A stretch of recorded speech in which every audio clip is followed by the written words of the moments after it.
Sometimes we just want to curl up with ice cream to make ourselves feel better. That's okay too. I mean, these types of things happen, but we need to have other sources of coping that are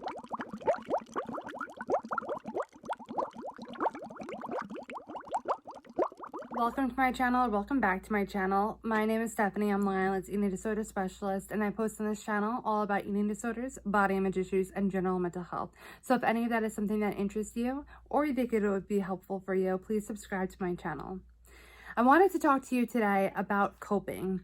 I know that this is something that is easily breezed over type of topic that a lot of therapists might talk about, or that we just talk about in society and we kind of don't really think about any further than that. It might sound like coping is kind of a simple thing, yet really difficult at the same time. So I wanted to just explain coping a little bit more to you. Coping is a way that you might make yourself feel better, whether you're aware of it or not, but you may make yourself feel better from something that you're struggling with.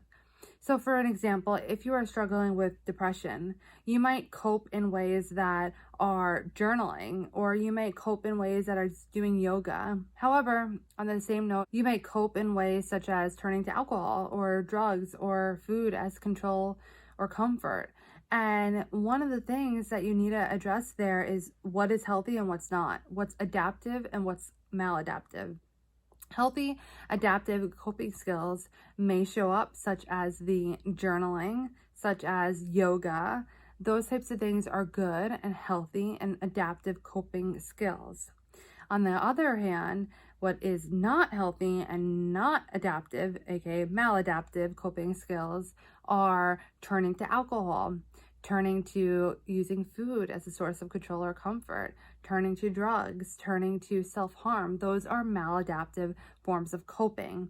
However, I know that could be really confusing because we might usually think that coping is supposed to be a healthy form of ways to deal with things. However, it's not. And that's not to say that this is a good thing that you should do. It's to point out that you probably are finding ways to cope with everything that you're dealing with. However, that doesn't necessarily mean that you are coping in ways that are good for you. And I think we need to really call out, like, okay, when you are going to go and drink alcohol, is it because you actually are just enjoying it and it's a good part of your life and you're socializing or whatever the case might be?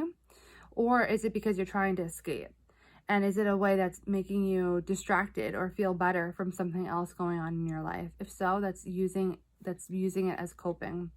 And I'm not here to say or to talk like Mother Teresa or something like that, and that we can't enjoy, have alcohol as a healthy part of our lives. That's not what I'm talking about. Or that sometimes we just want to curl up with ice cream to make ourselves feel better. That's okay too. I mean, these types of things happen, but we need to have other sources of coping that are more abundant and more available to us. So you can't continue to always just go and get a drink every single time that you are not feeling good. However, you might be able to go and journal, or you might be able to go and do some breathing exercises. So those are the things that you want to really identify in your life. Where are your unhealthy coping skills and what are they?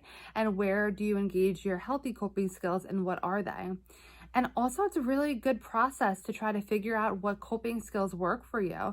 I always encourage my clients to just take a moment and write down all the things that you think you do to cope, good or bad. And then once you do that, go through it and say, okay, what is positive and healthy and what is unhealthy and negative? Cutting in here to remind you that if you haven't yet done so, go ahead and subscribe to my email list so you could get your hands on my free recovery starter kit. I believe it'll be helpful for you whether you're at the beginning of your recovery journey or you're in the middle somewhere and you're just hoping to get something to reinvigorate that journey. Once you do that, I would encourage you to continue building on a list and thinking about, you might want to go online and just say, write out, search coping skills, and go on everyone, look at every single thing, because there's probably a lot of things on there that you never thought of. And anything that might pique your interest, write it down on another list. And this is going to be your coping to try list.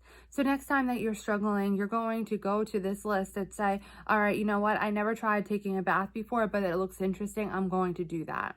And then you go and take a bath. If it's something that really helps make you feel better, then you're going to add that onto your coping list to actually engage in maybe another time that you're feeling, down or whatever it is that you're feeling. Or you might say that really did nothing for me, and that's going to be, okay, trash. This way, you're continuing to build that list. And it's always going to be something that's abundant to have so many things on your list to be able to go to cope. And I think that this is really important because what we don't realize is we do struggle with decision fatigue as human beings. We have a quota for how many decisions we can make in a day. So, and the thing is that when you are low in energy, which tends to be when you are struggling emotionally, you're really down in the dumps with regards to wanting to make a decision or the ability to even make that decision.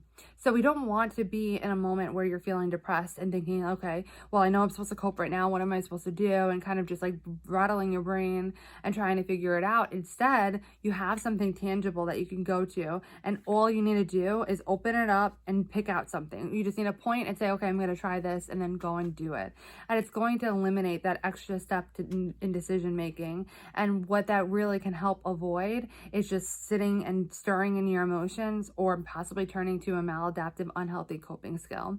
So I'd encourage you to continue to work on building your coping skill set, your coping toolbox.